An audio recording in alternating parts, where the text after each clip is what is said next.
Welcome to our guide on IELTS exam, how to get band score 7. The International English Language Testing System, better known as IELTS, is a critical stepping stone for many individuals looking to study, work, or emigrate to an English-speaking country. It's a globally recognized test that assesses your English language proficiency across 4 key areas: listening, reading, writing, and speaking. But why are we focused on achieving a band score of 7? Well, a band score of 7 represents a good user of the English language, according to the IELTS grading system. It means you have operational command of the language, though you may occasionally make errors or misunderstand some things in unfamiliar situations.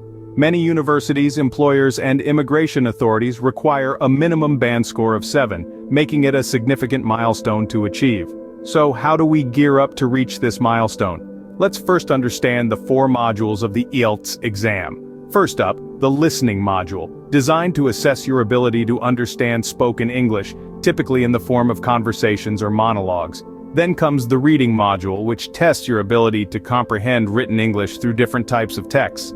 Next, we have the writing module. Here you'll be asked to write 2 tasks, one of which is usually a short essay.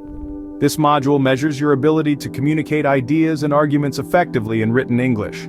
Finally, the speaking module, a face-to-face interview, gauges your spoken English abilities, including fluency, pronunciation, and the ability to engage in discussion. Each of these modules requires a different set of skills and preparation strategies. However, with the right approach, diligent practice, and effective study materials, achieving a band score of 7 is entirely within your reach. So are you ready to conquer the IELTS exam? Let's move on to the details. Let's begin by understanding the IELTS syllabus. The IELTS examination is divided into 4 main modules: listening, reading, writing, and speaking. Each module is designed to test your English proficiency in various contexts, and together they paint a complete picture of your language skills. First up is the listening module. This section is about 30 minutes long and consists of 4 recorded monologues and conversations. The aim here is to assess your ability to understand the main ideas and detailed factual information, the opinions and attitudes of speakers, the purpose of utterances, and your ability to follow the development of ideas. Next, we have the reading module. Depending on whether you're taking the academic or general training version of the test, this section will vary slightly. However, in both versions you'll need to read texts, then answer questions to demonstrate your understanding. This module tests a wide range of reading skills, including your ability to understand main ideas and detailed factual information, your ability to understand the opinions and attitudes of the writer, and your ability to locate specific information. The third module is the writing section. Again, this differs based on whether you're taking the academic or general training test. You'll be asked to write responses to given situations, and this section tests your ability to write a response appropriately, organize ideas clearly, and use a range of vocabulary and grammar accurately. Finally, we have the speaking module. This is a face-to-face interview between you and an examiner. It's designed to assess your use of spoken English, and every test is recorded. You'll be tested on your ability to communicate opinions and information on everyday topics and common experiences or situations. And that's it.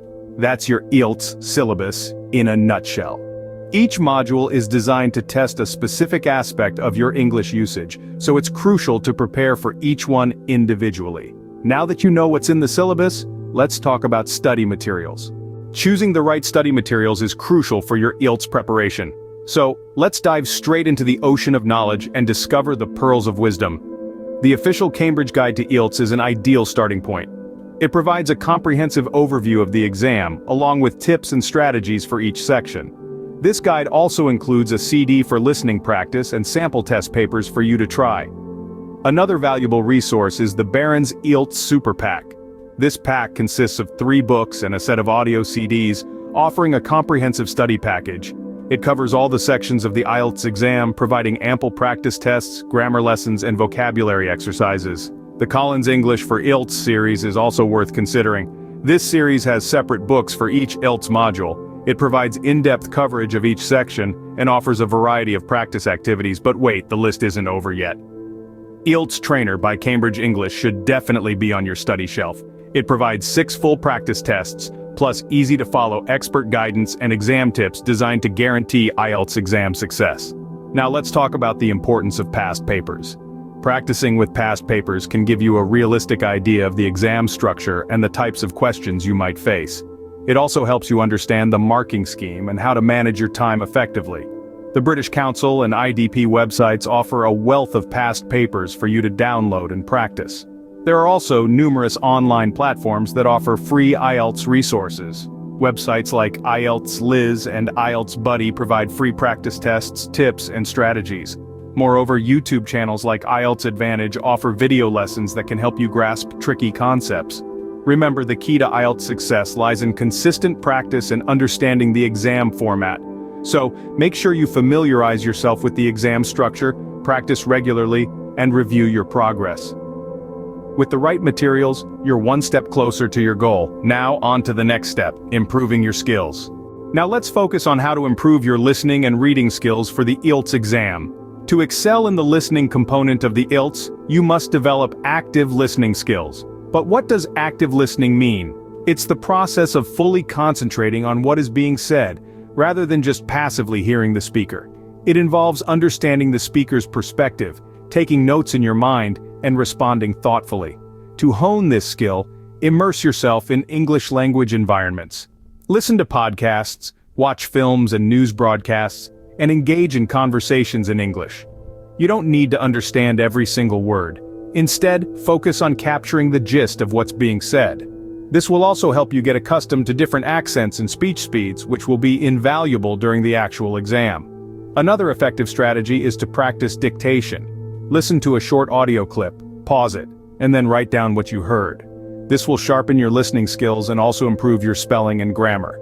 Now let's switch gears and talk about reading skills. In the IELTS exam, you'll encounter different types of texts, from descriptive and factual to discursive and analytical.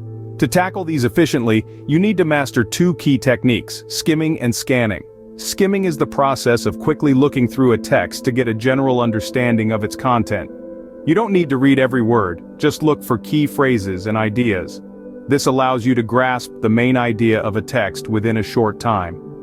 On the other hand, scanning is a technique used when you're looking for specific information. It involves quickly moving your eyes across the page to find particular keywords or phrases. It's like being a detective, looking for specific clues within a large body of text. You can practice these skills by reading English newspapers, magazines, or books. Start by skimming the text to get the main idea, then scan for specific details.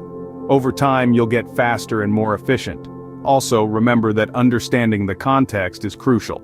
If you come across a word you don't know, try to figure out its meaning based on the surrounding text. This is a valuable skill that can save you a lot of time during the exam. Finally, keep a vocabulary notebook. Writing down new words and their meanings can significantly improve your reading skills and expand your vocabulary. It's a simple yet effective habit. Remember, practice makes perfect. Now, let's move on to the writing and speaking modules. Now, let's focus on enhancing your writing and speaking skills for the IELTS exam. When it comes to the writing component of the IELTS, the first tip is to understand the question. Misunderstanding the question is a common pitfall, but one that's easily avoided if you take the time to read it carefully. Once you've fully grasped the question, plan your answer. An essay without a clear structure is like a ship without a compass. It's likely to wander off course. Make sure to include an introduction, body paragraphs, and a conclusion in your response.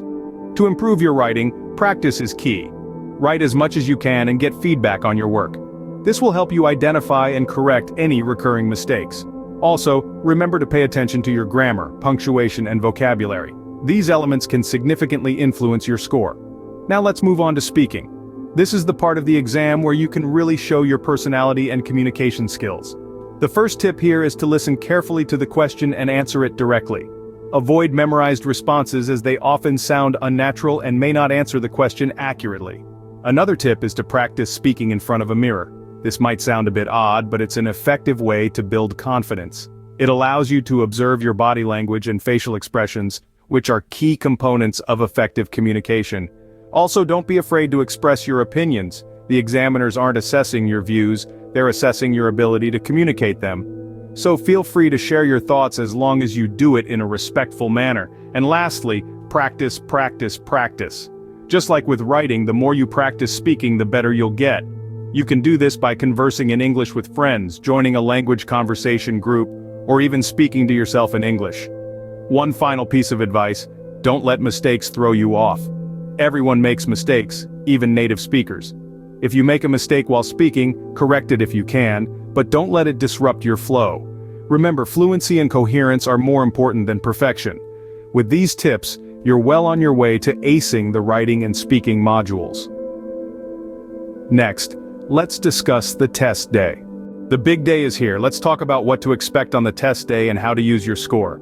So, you've prepared well and it's time to take the test. You're likely to experience a flurry of emotions, but remember, staying calm is crucial. Arrive early at the test center, take a few deep breaths, and remind yourself of all the hard work you've put in. The test is divided into 4 sections: listening, reading, writing, and speaking. Each section carries equal weight, and your overall score, known as the band score, is the average of these 4. The band score ranges from 1 to 9, with 9 being the highest. To get a band score of 7 or above, you need to perform well in each section. Now let's talk about using your score. The IELTS score is recognized globally, and it opens doors for further studies or job opportunities in English-speaking countries. Universities often require a minimum band score for admission, typically around 6 or 7. Similarly, employers may also have a minimum band score requirement. If you're applying for a visa in countries like Canada or Australia, your IELTS score plays a significant role in your application. A higher band score can increase your chances of approval. But what if you didn't get the score you hoped for? Don't fret. The beauty of IELTS is that you can take the test as many times as you want. Review your performance, identify your weak areas, and work on them before your next attempt. Remember, the IELTS is not just about testing your English language proficiency, it's about the ability to understand, communicate, and express yourself in English. It's a journey of learning and improving, and every attempt brings you one step closer to your goal. So as you step into the test center, remember that you're already a winner because you've taken the initiative to improve yourself. Go out there and give it your best shot. Remember, the key to success is preparation and confidence. You've got this. You're now equipped with the knowledge to conquer the IELTS exam. We've journeyed together through the intricacies of the IELTS syllabus and the wealth of study materials available to you. We've explored strategies to improve not just your listening and reading skills, but also your writing and speaking prowess. We've delved into the crucial aspects of test day and how to best utilize your score post-exam. Remember, preparation is key. Use the study map and timetable diligently, and ensure you get ample practice before the big day. The IELTS exam is not just about language proficiency, but also about time management, strategic thinking, and understanding the nuances of the test. Stay focused, stay committed, and remember that every step you take brings you closer to your goal. So, how much do you think you can score now? Good luck with your IELTS journey.